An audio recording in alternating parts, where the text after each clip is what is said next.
guys, this is Julia from Tesery. Today I'd like to talk to you about the puddle lights. Like this, you can see here. If you don't familiar what those are, they are the little lights undernear the bottom of the corridors. And it can help light up the ground when it's darker outside. Of course, if you drop your coins or anything else, you can use them to find things at night. Now, Tesla will come with very pretty dim puddle lights, but Tesery have taken it next level with pretty bright puddle lights. They aren't ordinary puddle lights. They are Tesla T logos. Please see here, I will show you now. You can see there have the T logos on the ground. It can make your car more stylish. And we have two options you can choose. The first one is the two pieces. It can be used for the front car doors. And it have one thing on the left and another one for the right.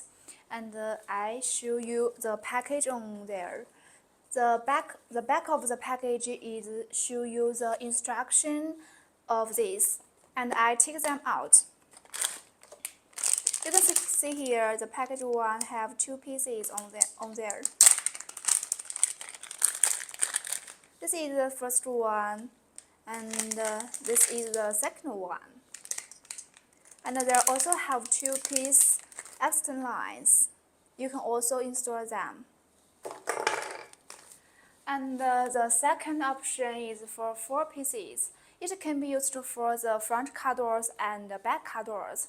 It also can be installed them on the left and the right. I recommend you to choose the four pieces because the price is more cheap. Okay, if you like the short video, you can follow us or comment below. I will introduce more practice accessories to you in the future, and you can enhance your driving experience. If you want to buy Tesla accessories, just come to Tesery. Okay, bye.